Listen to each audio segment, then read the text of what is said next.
படம் ரொம்ப நல்லா இருந்தது. ஒரு பொண்ணு வந்து அழகான எல்லா வேலையும் எல்லா ஒர்க்குமே அவங்க தான் பண்ணியிருக்காங்க. ரொம்ப கெத்தாக பண்ணியிருக்காங்க. சினிமா ட்ரை பண்ணுறவங்களுக்கு இது ஒரு நல்ல ஒரு முயற்சியாக இருக்கும். பார்க்கலாம், கண்டிப்பாக பார்க்கலாம். பேய் வந்து எல்லாரும் தலையிலையும் கொட்டிட்டு கொட்டிட்டு போகுது. அதான் கதை. பொண்ணுங்களுக்கு வந்து சினிமாவில் அட்ஜஸ்ட்மெண்ட் கேட்குறாங்கல்ல, அதான் சொல்கிறாங்க. படம் நல்லா இருக்குது. பேய்கொட்டு ரொம்ப அருமையான படம். காமெடி கலந்த ஒரு நல்ல த்ரில்லிங்காக இருக்குது. அனைத்து பொறுப்புகளையும் ஏற்று அந்த லாவண்யம் ரொம்ப அருமையாக பண்ணியிருக்காங்க. ஒரு சமூக விழிப்புணர்வு ஏற்படுத்தக்கூடிய ஒரு நல்ல படம். குடும்பத்தோடு சேர்ந்து பார்க்கலாம். நல்லா இருக்குது படம். ஆரம்பிக்கிறது இப்போ முடிகிற வரைக்கும் போகிறதே தெரியல. ரொம்ப ஜாலியாக நல்லா இருக்குது.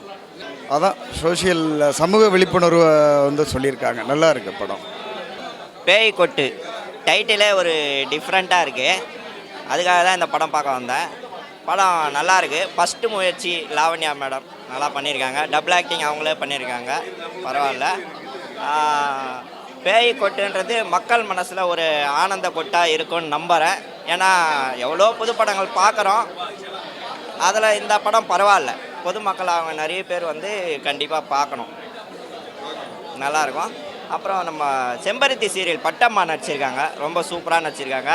அப்புறம் காமெடி ஆக்டர் ஆர்கே சூர்யா, அவர் இந்த படத்தில் வந்து பண்ணியிருக்காரு, ரொம்ப சூப்பராக பண்ணியிருக்காரு. அவர் சீன்லாம் எனக்கு ரொம்ப பிடிச்சிக்குது. அந்த காரில் பார்த்தா கார் டிரைவர் அவர் வந்து பத்துன்னு வருவார், ஓனர் அம்மா ஓட்டின்னு வருவாங்க. 8 வாட்டி பாத்ரூம் போனன்ற சீன்லாம் ரொம்ப சூப்பராக வந்திருக்கு. ஆர்கே சூர்யானை பற்றி சொல்ல வேணாம், ஏற்கனவே வந்து அவர் சன் டிவி, கலைஞர் டிவி, ஜெயா டிவிலாம் காமெடியில் கலக்குவார். இதுலேயும் கலக்கியிருக்காரு. வெள்ளித்திரையிலையும் வேறு லெவலில் வருவாருன்னு நம்புகிறேன். நன்றி. படம் நல்லா இருக்குது சார். ரொம்ப ஹாரர் மூவி, நிறைய காமெடிஸ்லாம் இருக்குது. அவங்க ரெடியாக இருந்துட்டு இவ்வளோ தூரம் சக்ஸஸ்ஃபுல்லாக இந்த படத்தை கொண்டு வந்தது ரொம்ப சந்தோஷமாக இருக்குது. நானும் இந்த படத்தில் மானாட மயிலாடான்னு ஒரு சாங்கில் நானும் என் பொண்ணும் தாண்டியா டான்ஸில் வரோம். ரொம்ப ஹாப்பி. கொஞ்சம் லேட்டாக வந்ததால் நான் வந்த பாட்டை பார்க்க முடியாமல் போயிடுச்சு. ரொம்ப சந்தோஷம். நானும் இதில் ஒரு பார்ட்டிசிபேஷன் இருக்கிறது ரொம்ப ஹாப்பி. படத்தில் ரெஸ்பான்ஸ் ரொம்ப நல்லா இருக்குது. நான் எதிர்பார்த்ததுக்கு மேலேயே நல்ல ஒரு வரவேற்பு. சோஷியல் மீடியாலேயும் சரி, தேட்டர்லேயும் சரி, ரொம்ப சந்தோஷமாக என்ஜாய் பண்ணி, காமெடி இருக்கிறதுனால நல்லா சிரித்து அந்த த்ரில்லிங்காக இருக்கிறதுனால ரொம்ப இன்ட்ரெஸ்டிங்காக சீட்லேருந்து யாரும் மூவ் பண்ணாமல் சூப்பராக பார்த்துக்கிட்டு இருக்காங்க. உள்ளே போய் பார்த்துட்டு வந்தேன். ஸோ கலகலகலன்னு சிரிக்கிற ஒரு சவுண்டு வந்தது. ஸோ அதுலேயே எனக்கு வந்து என்னென்னா நல்ல ஒரு வெற்றி கிடைச்ச ஒரு ஃபீல் இருக்குது. ஏன்னா யார் எது பண்ணாலும் கடைசியில் வந்து தீர்ப்பு கொடுக்கறது மக்கள் தான். நம்ம எவ்வளோ உழைச்சாலும், என்ன பண்ணாலும், எவ்வளோ ஹார்ட் ஒர்க் போட்டாலும், ரிலீஸ் பண்ணாலும், அட்லாஸ்ட் கடவுள் ஒரு தீர்ப்பு, மக்கள் ஒரு தீர்ப்பு. இவங்க வந்து நம்மளோட தலையெழுத்தை எழுதுறவங்க. So in that way I am really happy and feeling very honoured to be in front of you with all your blessings and kind support from all media and YouTubers and everyone. Thank you so much. Madam, எவ்வளவு theatre கிடைச்சிருக்கு? Theatre இப்போ almost some 45 to 50 theatres பக்கம் கிடைச்சிருக்கு. இதுக்கப்புறம் show increase பண்ண வாய்ப்பு இருக்கா madam? கண்டிப்பாக இப்போ நம்ம நினச்சோன்னா, இப்போ நம்ம பேமெண்ட் பண்ணோன்னா இன்னும் நம்ம ஒரு இன்க்ரீஸ் பண்ணிட்டு போயிட்டே இருக்கலாம். நெக்ஸ்ட் என்ன மேடம் ஃபியூச்சர் ஐடியா வச்சிருக்கீங்க?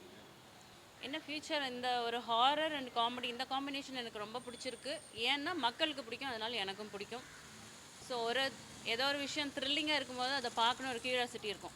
ஸோ அந்த வகையில் இதே மாதிரி படங்கள் எடுக்கிறதுக்கு வாய்ப்பு இருக்குது. நெக்ஸ்ட்டு பேய் கொட்டு 2 எடுக்கலாம் அப்படின்னு ஒரு வாய்ப்பு இருக்குது. But let's see. மேடம், நீங்கள் எல்லா டிபார்ட்மெண்ட்லையும் ஒர்க் பண்ணீங்க. செகண்ட் பார்ட்டில் நீங்கள் எல்லாம் பண்ணீங்களா இல்லை தாங்கள் ஒர்க் பண்ணுவீங்களா?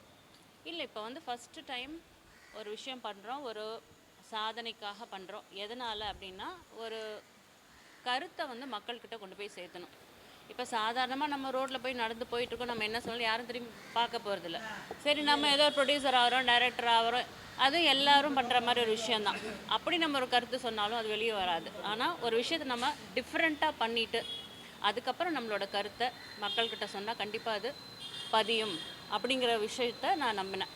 அதனால தான் இந்த ரெக்கார்ட் பண்ணி நான் பண்ணேன். ஸோ நெக்ஸ்ட் டைமும் இதே பண்ணுவேனா அப்படிங்கிறது ஐ எம் நாட் ஷியோர்.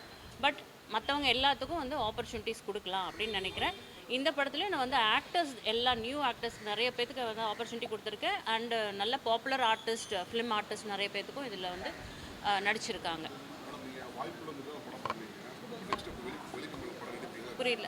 நீங்கள் சொன்னீங்க வாய்ப்புகள்லாம் நீங்களே பண்ணுங்க படம் ஃபுல்லாக எல்லா இடத்துலையும் பண்ணீங்க. நெக்ஸ்ட் வந்து வெளிக்கம்பெனி படம் பண்ணீங்களா எப்படி இருக்கும்? அது நல்ல வாய்ப்புகள் கிடைச்சதுன்னா பண்ணேன்.